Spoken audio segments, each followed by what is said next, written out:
Ladies and gentlemen, welcome to the Five Star Revolution podcast for another great episode. If you haven't already, go over to Facebook right now. We're still doing a $200 Visa gift card giveaway. So go to Facebook, Five Star Revolution podcast. We need 1,000 likes. Also, subscribe to our YouTube channel right now so you can watch all of our great episodes. Tonight, we have a very special guest. He's a veteran of the professional wrestling business, and he's the messiah of old school. It's Shawn Donavan. How you doing tonight, sir? Doing very well. How you doing? I'm doing good. Thanks for asking, and thanks for joining us here tonight on the Five Star Revolution podcast. I appreciate it. I don't know if I could ever say I've ever had a five-star match, so to speak, but that's up to people's opinions or the amazing Dave Meltzer to decide that one. Well, if you haven't had a five-star match, I'm sure you had a five-star career because you've been in this business for 20 years. Yeah, yes, I have. I'm sure I've had some really good matches. I'm not one that usually. I know some people hang on those star ratings and things of that nature.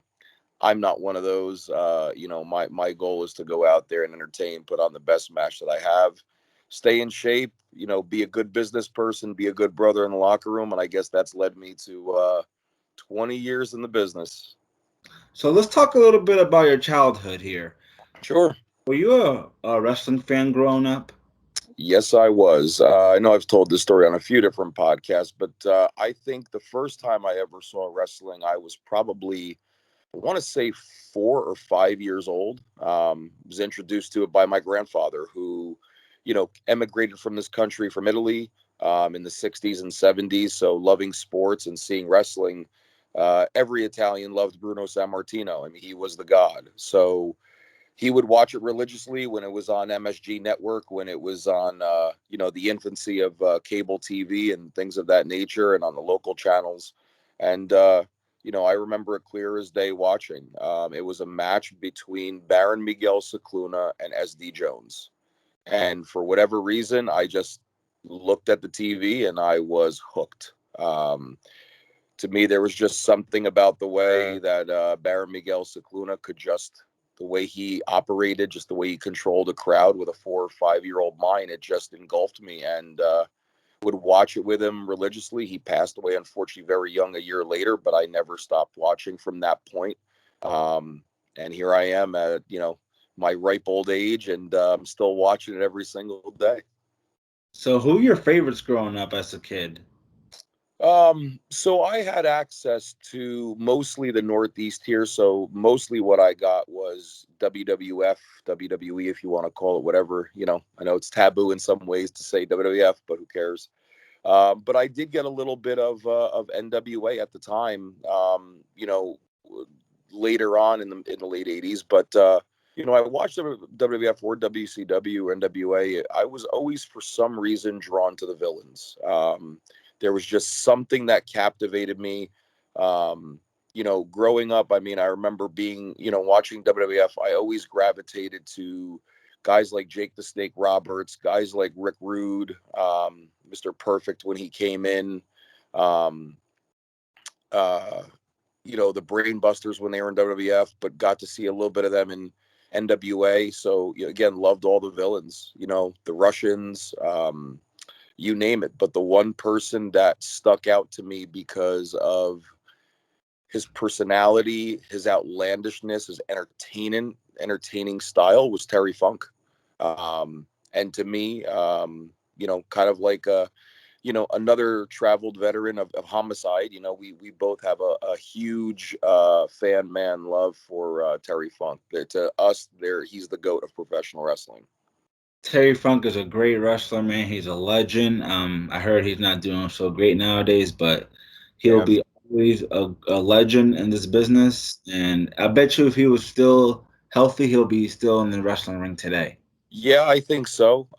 Again, everyone has their favorites, and everyone can argue who's the goat of professional wrestling. People can say Ric Flair, people can say Hulk Hogan, et cetera, et cetera. I think if you were to put Terry Funk's body of work in every single category, to me, he checks the boxes. From an entertainment standpoint, from a in ring standpoint, Um, his facials, his body language, the way he would do things completely different that was entertaining, um, but it looked serious and it looked legitimate. It didn't look hokey in whatever he did, even if it was a funny way of putting something over. He found a very creative, original way to do it, where a lot of guys, had a shtick. And that's just, to me, that's just, my opinion. But, like any of us as a fan of professional wrestling, we could go back and forth all day long. And, you know, everyone is in, that's the best part about being a fan, right? We're allowed to have our opinions. We're allowed to have our likes and dislikes. I think as long as we all just get along with one another, there's room for everybody in our sport. Very well said, my friend. So, how'd you get your start into this crazy world of professional wrestling? So I was introduced to the independents in I want to say the mid to late 90s. Actually, if I go back in time, my brother-in-law's brother was a huge wrestling fan. When he was in a relationship with my sister before they were married, we both have, connected because my brother-in-law's brother and I, we had a love for football. We had a love for professional wrestling and basketball. And he used to go to these sporting conventions, the early days of like autograph signings and things of that nature. Um, and He also used to record all the pay-per-views on a black box. Anybody that remembers the VHS black box or the black cable box, and he would record onto a VHS and he would pass it along through my brother-in-law to me to watch it. And But we would go to all these independent conventions, and I'll drop a name right now, a promotion that was very big in the mid '90s. Two of them actually was ISPW, which was Independent Superstars of Professional Wrestling, that was ran by a gentleman who ran conventions by the name of Tommy Fierro. And then there was another gentleman by the name of AJ Sparks who ran New Jack City Wrestling. So I used to go with him to all these different independent shows and never knew these really existed. Some were in big high school gyms, some were in very small bingo halls, if you want to call them that, veteran centers, things of that nature. And I would see these local talents cutting their teeth. And Just so happened that AJ Sparks, who was running New Jack City Wrestling at the time, had partnered with a local journeyman named Kevin Knight, they had opened up a school in 1999, and went and actually checked out the school. Just didn't have the money financially at the time. And then I went to another one of their shows a year later, and they were doing a 1 day type of like fantasy camp where they advertised that the person who did the best would get free training.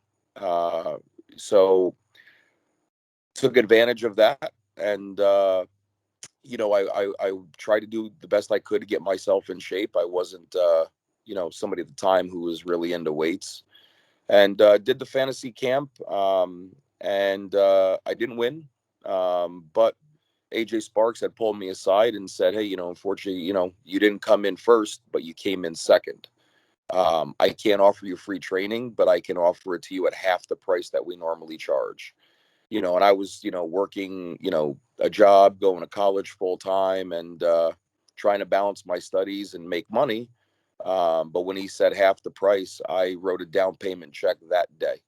Nice. Uh, because I knew from the very first bump I took in that fantasy camp, this is what I wanted to do. It just solidified my love for professional wrestling. And the independents were what taught me that guys of my size can actually do this. When you're so used to growing up watching these larger than life giants on TV, well, here are people my size. Here are people that are, you know, they're in good shape. They're not jacked, but they're doing it, and they're doing it at a good level. And that's what gave me that confidence to want to do the fantasy camp and test myself. And, I started training mid mid June 2001, and I'm sorry, 2000. No, it is 2001. I apologize. And here I am, 20 years later. So So if there's one thing you wish you knew when you first started wrestling that you know now, what would that be, man? Wow. I was if somebody told me when I got in the wrestling business, either don't get married or uh find somebody that's willing to put up with your dream and be away from home and chase that dream. I wish I had that advice early on because unfortunately, had some different roadblocks in life. And sometimes you got to make decisions when you're chasing dreams. And if some that other person is not on board to support you like you are with them, it's time to move on. I totally agree with there, man. So to piggyback off that question, would you Yep. say that you would have to make a lot of sacrifices in this business to be successful? 100%. Not just sacrifices on a relationship level, but a lot of sacrifices, financially, job wise. Um, it's very hard when you start out in pro wrestling when you have to be available to train. You've got to be available to, be that guy that's willing to just show up and help even when you're not booked. And, you're young trying to make, money working a job and chasing this dream. You could be pretty broke at that point because, I can't see the landscape of the business the way it is now, the way it was then. I think there's more affordable opportunities. Social media out there right now has given wrestlers a chance to kind of see behind the curtain of what happens very early on, with being able to talk about it and post things. We didn't have that when we started. You listen to the veterans that were training you, or and if they're not encouraging you to go out there and just go network and go help set up rings, um, I wouldn't have gotten where I've gotten. It cost me some jobs. It cost me relationships. It's cost me, you know, we all go through this sport, and if any wrestler tells you that they've never suffered from body dysmorphia, depression, anxiety, stress, nervousness, it does all of it to you. So I think in a lot of different ways, internally and externally, we all make sacrifices for this sport. So what makes you get up in the morning and keep going? What makes you motivated to keep wrestling? Um, the fact that I'm stupid and I don't listen to my body. No, passion and desire. Um, this is something that I have loved since, like I said, I was 4 years old, and I'm not going to stop loving it. I know a lot of individuals, and I can say this with complete respect to the other individuals. There are not very many left from my era that are still working today at a very high level that I am. And I'm very blessed to be one of that small percentage. A lot of individuals decided this just wasn't for them, or they decided just, cut their career short and move on to other things in life. But I've always been one who grew up my entire life that I was bullied a lot as a child. But I think that helped give me a set of confidence and a chip on my shoulder, to You prove. bully as a child, you're Oh, a big ass dude, bro. well, I wasn't a big ass dude when I was a kid, but gave me that confidence that I needed to go out there and do what I do. And there's just I have a chip on my shoulder. I don't consider myself anything more than a journeyman in this sport. So when it comes to something like that, you still want to prove people wrong. But really, I'm not proving anybody wrong. I'm just proving something to myself at the end of the day. And I think that's where sometimes workers get what's the word? They get wrapped up in themselves. Um, don't worry about proving others wrong. Prove it to yourself. You know. So I used to have that mentality. Now I'm just proving something to myself. Um, Proving that I can stay in shape. Proving that I can outwork a lot of these younger guys, be in better shape than a lot of younger guys. And like I said, that's just I wake up every day with that passion. You know, I don't necessarily want to have that 5-star match that we said earlier, but I want to have matches that people remember. I want to have that emotional connection to the fans that people remember. And I want to have an impact in locker rooms, as a leader, as somebody that is willing to give the young guys advice. Not be that stuffy old veteran that comes in and sits in a corner and doesn't say anything to anybody, gets his envelope, and then goes out there and phones it in for 6 minutes, um, and doesn't do anything to help anybody. I've always made myself accessible, with the experience that I've been given, and I plan on paying it forward. So that's another reason that keeps me going too. That unwritten rule of you help the next generation that comes up, give back to them of what they gave, of what the my generation gave to me. That's a very good mindset to have, and I love the way you think. I wished a lot of veterans thought the way you thought, because if that was the case, then this business would be a lot better. I agree, and I think it's changing now. I think a lot of the veterans are different now that came from my era. There's still some that they just are who they are, but at the end of the day, I can't change people's minds except just focus on my own. So, want to leave a very good and respectful legacy, for my name in this sport. So, speaking of your name, do you mind explaining to the listeners of who Shawn Donovan is and your character? Sure. Well, I mean, I've had different iterations over the years, and one of the things I've learned is everybody finds their voice and finds who they are at different points in their career. Some have it very naturally right when they get into the sport, and the easiest person that comes to my mind is somebody like MJF. He started at the Creative Pro School in New York. I'm joined up with the Creative Pro School in New Jersey, and many of us saw MJF when he first started. And we all knew where he was going to get to because he just had this undeniable, very natural, dislikable personality as a performer.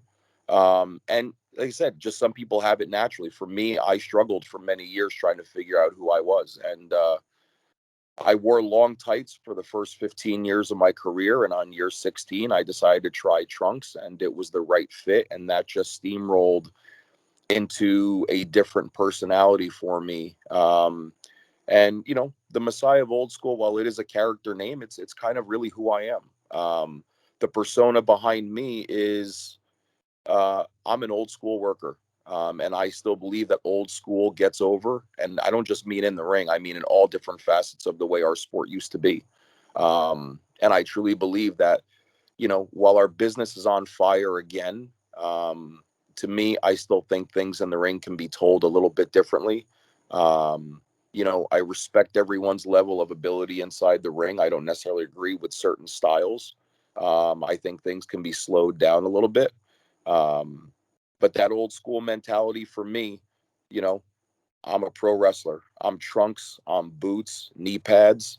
I'm a professional wrestler. I don't consider myself an indie wrestler, what some people call that. I'm a professional wrestler. It's my mindset, the way I approach my matches, the way I approach my stories, the way I approach my promos. And that's another piece we could always go into.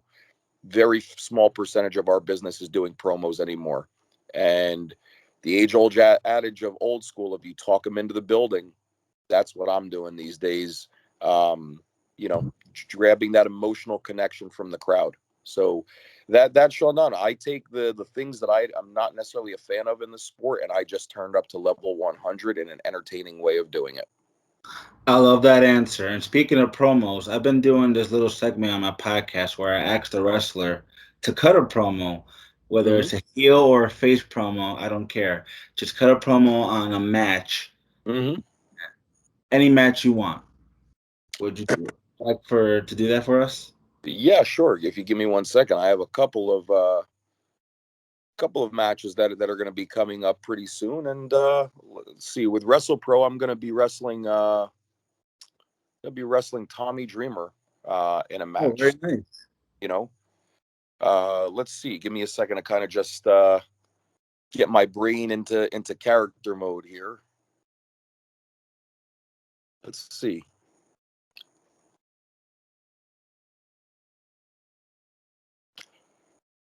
So when you want to talk about old school, you want to talk about the history of our sport. You want to talk about someone that is the heart and soul in professional wrestling. Let's talk about you, Tommy Dreamer. You were the heart and soul of ECW. You were the hardcore icon of ECW. And you were somebody that drew this fan to that TV screen with your undeniable heart, with your undeniable looks, with your undeniable passion to be the face of ECW. Fast forward, you've been in this sport for 3, maybe 4 decades. And while I have respect for you, I also have a little bit of a gripe with you, Mr. Dreamer, because it seems to me like you just keep hanging on. And what that does is it takes a spot away from someone who wants to get to that spotlight that's always been kind of pushed aside for the veteran like yourself. While I respect your in-ring ability, Mr. Dreamer, I do not necessarily respect you, because you're hanging on for that last paycheck. You're hanging on for that last gleam in the spotlight. Well, on October the 16th, the Messiah of old school, Shawn Donavan, is going to walk down that aisle. And it's going to be time for you, when I get done with you, for you to acknowledge me as the heart and soul of WrestlePro, the hardcore icon of WrestlePro. Because compare me to any other performer on our roster, I have dripped more blood, sweat, and tears in the last 2 years than any other person on that roster. So from you to me, I'd like you to pass that torch down to me so I can continue that legacy. And Mr. Dreamer, I know you're going to go on to do other things after our match, but just remember, you will always have Shawn Donovan's name in the back of your mind. I love that promo, man. You really drew me in, man. That was really good. Good job. Off the cuff, you know what I mean? You just said, you just gotta, if the way I always say it is, if performers know who their personality is and their persona, it makes cutting promos very easy. The issue that I have sometimes in our sport right now is we're in a gray area. There's not a lot of villains. There's not a lot of heroes anymore. We're in a gray area where everybody just wants to trade cool moves. And that's great. You can show me highlight reel after highlight reel of 10, 12, 15 guys doing cutters, doing Canadian destroyers, doing pile drivers now. Pile drivers is now the Canadian destroyer of 2021. That's great and all, but who's the person behind the move? Right. If you don't buy into the person doing the move, you're not going to buy into them during the match. I agree. You know, look, I'll use the example. Look at Rey Mysterio, right? The guy's 5'4", 5'5", but you believe. Why? Because of his persona. He's been that underdog for so long. He knows how to get the crowd behind him as an underdog and has found a way to overcome odds. That's a It's all, very, it's very all good way to look at yeah, it, man. it's all through emotion. It's all through facial expression. It's also the way he works in the ring. He's telling that story that he's the underdog. And even if he loses, he still comes out on top. He's got the fans' respect.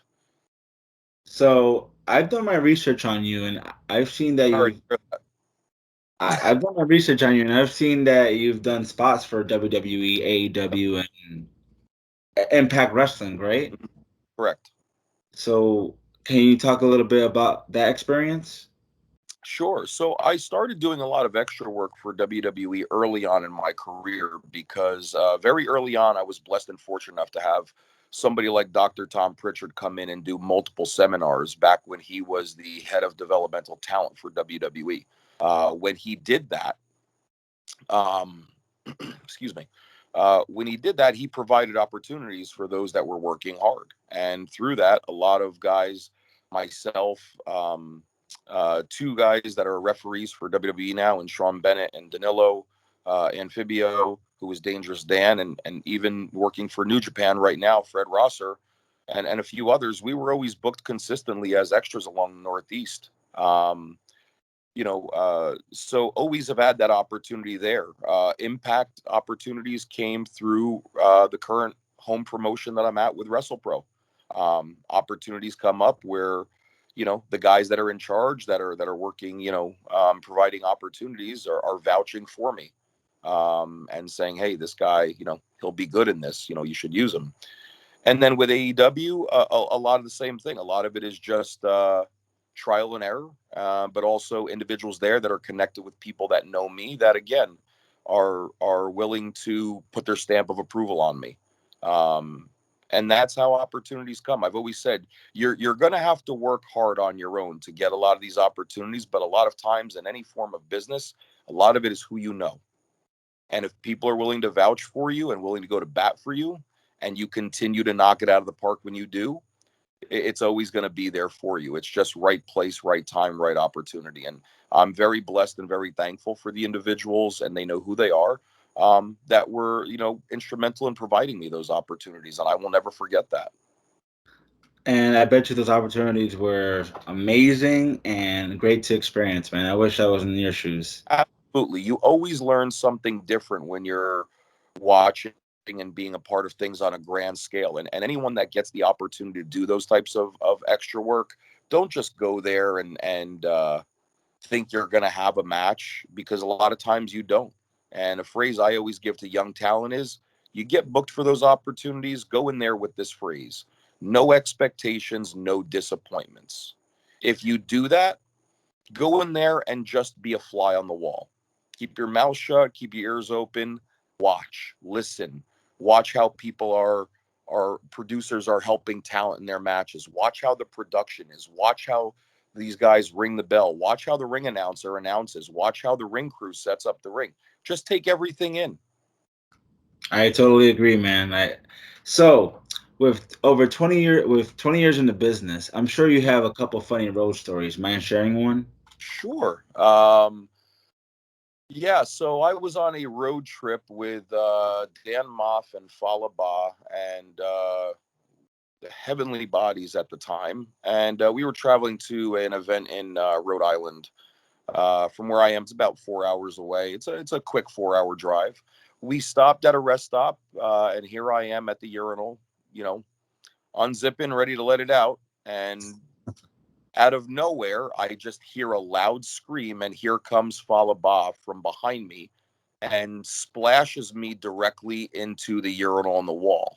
Oh my I god. didn't have enough time to get my hands up. My face hit the wall. My one tooth chipped, and I kind of got a little woozy for a second. I didn't know, but apparently I came up swinging, ready to, kick the automated hand dryer on the wall. A police officer actually heard the noise that was in the rest stop and came in and asked if things were okay. And Dan Moff proceeds to tell the police officer that I am having a mild reaction because I am a recovering drug addict. And Did you go along with it? I was still loopy at that point, so I didn't know, but I was loopy and a little pissed off. So yeah, the silly yet stupid things that we do in our sport to entertain our fans. So Falaba was ribbing you, huh? Oh yeah, Falaba ribs me consistently, and I rib him back. So, we have a great friendship. He started a few years after me at the same school. We've been, the best of friends for 16 years at this point now. So a couple more questions for me, Mr. Donovan, before I Sure. let you go. Absolutely. Why does wrestling mean so much to you? Um, again, I'll take it back as a fan, or as a kid being bullied the way that I was for so long. Pro wrestling was my outlet to watch. I would religiously watch it on Saturdays and Sundays. It was my escape. It was my escape from reality. And even now, when I get inside that ring, I'm invincible. You cannot hurt me. You cannot touch me, because this is what I love to do. I know I'm very good at it. I know what I'm doing. I have that confidence when I'm in there. So, that's why I love it so much, because it gave me a positive outlet. I look at a lot of young generational talents and even people that I met years ago that found wrestling after being in a bad way, and it saved them. So as a child, it saved me a little bit because I didn't have a lot of friends. You know, I was the awkward kid that wore the wrestling shirts to school, and I would get made fun of. You know, but I had those few friends that believed in me. I had those few friends that wrote in my high school yearbook, voted most likely to become WWF World Champion. So you hang on to those few individuals that made your younger years better, even though not everybody grows up with the greatest of childhoods. You as a if you're a parent, you wish that your kid grows up with the best childhood possible. And I was fortunate to have a really good upbringing. Unfortunately, just from a friend's perspective, I was just the guy to be picked on, so to speak. But pro wrestling is, why it means so much to me, is because it got me through a lot of rough times. Even And as I got older, it got me through a lot of rough times too. and I'm glad that you overcame that, man, because bullying can be a very hard thing to overcome. Absolutely. No, I appreciate that. But yeah, and that's what I say to young performers today, man. And that's, we have to be a better, we have the word brotherhood, I think, has gotten lost in our sport. And I think that needs to come back. And I think everybody needs to be there for one another. There's room at the table for everybody in our sport. And you never know who's struggling. And that's why a lot of times, I always, when I meet a lot of performers and I get to know them a little bit, I always tell them, you need anything besides wrestling, shoot me a message. We'll exchange numbers. We'll talk because that's what our business should be about. So my last question for you, Mr. Shawn Donovan, is when it's all said and done and you retire, because Mm-hmm. nobody retires from wrestling, That's right. what do you want it to be? Like a manager, a backstage producer, a trainer? What are you looking to do after your career is all said and done? Honestly, I don't know. Because again, fortunate for the training that I had, and I was taught to learn how to do everything. Learn how to ring announce, learn how to referee, learn how to manage, learn how to ring the bell, learn how to do the camera work, all that type of stuff. In my recent years, I've really enjoyed doing a lot of training, in terms of helping out students at a couple of different schools. I've loved helping guys backstage when they ask me to watch their matches. Um, so I don't know what'll be in the cards for me. I would love someday to be a producer if there's an opportunity there.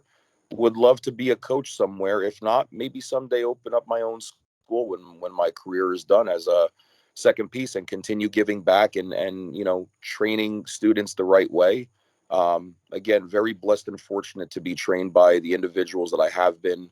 Um, and those that have now become my peers, want to give back. So if I can do that, yeah, that's who knows.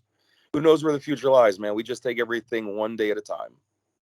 Hey man, if everything goes well, I hope that you do open up your own wrestling school because I've seen your work, and I think that anybody that goes to a wrestling school would be totally blessed to learn from you. I appreciate that very much. Thank you. No problem. So, where can our listeners connect with you on social media? Sure. So I have a Snapchat account, but I haven't used it since the day I registered it like 3 years ago. So I don't even use it. So you will never find me on there. Um, but you can find me on Facebook under Shawn Donavan. Excuse me. And you can find me on Instagram and Twitter as my handle is at Shawn Donovan 01. YouTube, you can also find my work. Just type in Shawn Donovan, and my ugly mug will come up for you to subscribe to my page and check out some of my work. Leave me fun comments, dumb comments, whatever you tell me. My match was terrible. Whatever you want. That's the beauty and freedom of social media. There you go, my friend. And we thank you so much for joining us right here on the Five Star Revolution podcast. It was a true pleasure, my friend. And Oh, for you thank you. listeners, please go to Facebook right now, share, like our Facebook page, Five Star Revolution Podcast, and subscribe to our YouTube channel, Five Star Revolution Podcast. The Messiah of Old School, Mr. Shawn Donovan, right here. Thank you so much, sir. Have a great night. Hey, thank you very much for having me.